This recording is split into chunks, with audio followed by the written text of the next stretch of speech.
দলিল আছে এবং রেকর্ড অন্যের নামে, তাহলে কি আমার দলিল টিকবে? আমাদের অনেকের ভিতরে একটা বিভ্রান্তি সৃষ্টি হয় দলিল এবং রেকর্ড নিয়ে। অনেক পূর্বে তখন তো আর দলিল ছিল না, রেকর্ডও ছিল না। তখন এই উপমহাদেশে মানুষ জমি জায়গা চাষবাস করত তৌজি অথবা জেলের মাধ্যমে। এই তৌজি আর জেল দিয়েই মানুষ আগে জমি জায়গা উপভোগ করত। আর তখনকার আমলে জমি রেস্ট্রি হতো সুহদ্দি দিয়ে, যে কারণ একটা এরিয়ায় অনেক বড় তৌজি, অনেক বড় জেল, এর আন্ডারে অনেক জমি জায়গা ছিল। তখন যদি জমি রেস্ট্রি করতাম, সুহদ্দি দিয়ে জমি রেস্ট্রি করা হতো। মানে পূর্ব সাইটি কে, পশ্চিম সাইটি কে, উত্তর সাইটি কে, দক্ষিণ সাইটি কে, এদের নাম উল্লেখ করে আমার জমিটা রেজিস্ট্রি হতো। তখনকার আমলে কোনো খতিয়ানও ছিল না, দাগ নম্বরও ছিল না। পরবর্তীতে এই নবাবী প্রথা বিলুপ্তি হওয়ার পরে যখন ব্রিটিশ সরকার আসলো এই শাসন আমলে, ঠিক তখনই শুরু হলো এই খতিয়ান। এটা 1913 সাল থেকে 1920 সালের ভিতরে এই খতিয়ান প্রথা সৃষ্টি হলো। এই খতিয়ানটা হচ্ছে সেই কাস্টারয়েল সার্ভে অর্থাৎ সিএস খতিয়ান। আর এই সিএস খতিয়ান সৃষ্টি হওয়ার সময় খতিয়ানে কি কি থাকলো? খতিয়ানে থাকলো জমির প্রকৃত মালিকের নাম, পরিমাণ, ব্যবহার, দাগ নম্বর। এটাই একটা বড় স্ট্রং প্রমাণ হল। তখনই মানুষের জমি জায়গা রেজিস্ট্রি করতে আর কোনো সমস্যা হলো না, হয়ে গেল। আর খতিয়ান যখন সৃষ্টি হয়ে গেল তখন দাগ নম্বর সৃষ্টি হয়ে গেল। আর দাগ নম্বর যখন সৃষ্টি হলো তখন আমাদের প্লট সৃষ্টি হয়ে গেল, আমাদের জমির পরিমাণ, এই দাগে কতটুকু জমি আছে। তাহলে আমাদের আগে জেল ছিল, তৌজি ছিল, পরে খতিয়ান এবং দাগ নম্বর প্রমাণ হলো। আর তার সাথে কি সৃষ্টি হলো? জমির প্রকৃত মালিক, জমির ব্যবহার এবং জমির পরিমাণ। এখন যে জমিটা রেজিস্ট্রি হয় সেই রেজিস্ট্রিটার ভিতরে যে তফসিল থাকে, সেই তফসিলে কি থাকে? তৌজি থাকে, জেল থাকে, খতিয়ান থাকে, দাগ নম্বর থাকে, প্রকৃত মালিকের নাম থাকে, জমির ব্যবহার থাকে, জমির শ্রেণী থাকে, অর্থাৎ কোন ধরনের জমি। তাহলে খতিয়ানের ভিতরে আমাদের সব কিছু সৃষ্টি হলো। আর যে জমিটা আমি রেজিস্ট্রি করতেছি সেই রেজিস্ট্রি দলিলের ভিতরেও সব কিছু কমপ্লিট হলো। তাহলে খতিয়ান প্রমাণ হয়ে গেল। এবার আসি দলিল। দলিল কি? দলিল হচ্ছে হলো মালিকানা পরিবর্তনের একটা শক্ত প্রমাণ। এই দলিল আমরা সেই মালিকানা প্রমাণের জন্য দলিল ব্যবহার করি। যখন আমি জমিটা বিক্রি করতে চাই তখন কিভাবে বিক্রি করব?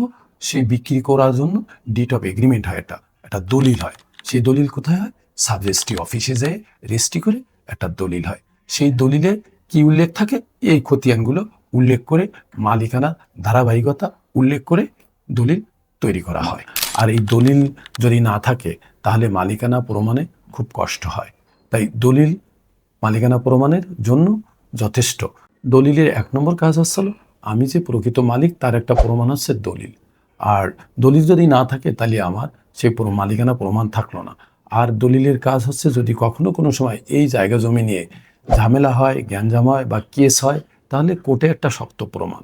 আর যদি আপনি কখনো কোনো সরকারি তফসিলি ব্যাংক থেকে লোন উঠাতে যান তাহলেও এই দলিলটার প্রয়োজন হয়। তাই দলিল আমাদের একান্তই একটা প্রমাণ। আর এই দলিল দিয়ে অনেক সময় দেখা যায় যে রেকর্ড অন্যের নামে, তাহলেও একটু সমস্যা। কারণ রেকর্ডটা যদি অন্যের নামে থাকে তাহলে এই জমি সে দখল করে নিতে পারে বা আপনার নামে কেস করতে পারে। তাই আপনার এই দলিল দিয়ে ওই রেকর্ডটাকে অবশ্যই সংশোধন করে নেবেন। আরও একটা ব্যাপার, যদি কখনো কোনো সময় সরকারি কোনো কাজে সরকার এই জমিটাকে অধিগ্রহণ করে তাহলে সরকারের সে বিলটা উঠাতে গেলেও রেকর্ডের প্রয়োজন হয়। সে সময় যদি আপনার এই রেকর্ডটা অন্যের নামে থাকে তাহলে তো আপনি সেই বিলটা উঠাতে পারবেন না, কারণ দলিল আপনার নামে, রেকর্ডটা অন্যের নামে। তাই দলিল দিয়ে অবশ্যই এই রেকর্ডটা সংশোধন করে নেবেন। নিলে কি হলো? আপনার নামে চলে আসলো। তখন আপনি রেকর্ড সংশোধন হয়ে গেল, আপনি গভর্নমেন্টকে খাজনা অর্থাৎ ট্যাক্সটাও দিয়ে দিতে পারলেন। তাহলে আপনার কাছে দলিল থাকলো, রেকর্ড থাকলো, খাজনার রসিদ থাকলো এবং জমির দখল থাকলো। তাহলে আর এই জমি নিয়ে আর আপনার কোনো ঝুই ঝামেলা থাকলো না, কাগজপত্রতে কোনো সমস্যা থাকলো না। তখন আপনাকে আর কেউ বলতে পারবে না যে এই জমিটা আপনার কাগজপত্র ঠিক নাই, বা গভর্নমেন্টের কখনো কোনো সময় যদি অধিগ্রহণ হয়ে যায়, তাহলে বিলটা উঠাতে গিয়েও আর আপনার কোনো কাগজপত্রতে অসম্পূর্ণ থাকলো না। অথবা আপনার জীবনদশায় এই জমিটা আপনার ছেলে মেয়েদেরকে হেবা বা রেজিস্ট্রি করে দিতে গেলেন, তখনও এই সমস্ত কাগজপত্র লাগবে। আর এই কাগজপত্র না থাকলে আপনি জমিটা রেজিস্ট্রি দিতে পারবেন না। অর্থাৎ স্ট্রং প্রমাণ না থাকলে রেজিস্ট্রি হয় না। বর্তমান সরকার যেটা করছে যে জমি জায়গা রেজিস্ট্রি করতে হইলে অবশ্যই তার অনলাইনে খাজনা খারিজ আপ টু ডেট করা থাকতে হবে। তাই আপনার যদি শুধু দলিল থাকে আর রেকর্ড না থাকে, তাহলে আপনি অনলাইনে খাজনা খারিজ করতে পারবেন না। আর খাজনা খারিজ যদি না করতে পারেন, তাহলে এই জমিটা আপনি হস্তান্তর করতে পারবেন না, অর্থাৎ বিক্রি করতে পারবেন না। আগে অনেকেই ভুয়া মালিক সেজে অনেক সময় জমি জায়গা রেজিস্ট্রি করে দিয়ে যেত, একটা দলিল প্রমাণ করে দিয়ে যেত, অর্থাৎ জাল দলিল সৃষ্টি করে দিয়ে যেত। এই জন্য গভর্নমেন্ট এখন অনলাইনে দলিল, রেকর্ড এবং খাজনা সবকিছুই অনলাইন করে ফেলছে। তাই আপনি আপনার জমিটা হস্তান্তর করতে গেলে অবশ্যই খাজনা খারিজ আপ টু ডেট করা লাগবে, না হলে জমি অন্যত্র হস্তান্তর করতে পারবেন না। তাই আপনি দলিল করার আগে আপনার কাগজপত্র পরিষ্কার অনলাইনে খাজনা খারিজ আপ টু ডেট করবেন। দলিল রেজিস্ট্রি করার আগেই এগুলো করতে হবে, তারপরে সাবমিট করতে হবে, তা নাহলে দলিল রেজিস্ট্রি হবে না। তাই দলিল অবশ্যই লাগবে। ওই একটা প্রবাদ বাক্য আছে, এই কারণে দলিল যার জমি তার, এই জন্যই এটা বলা হয়েছে।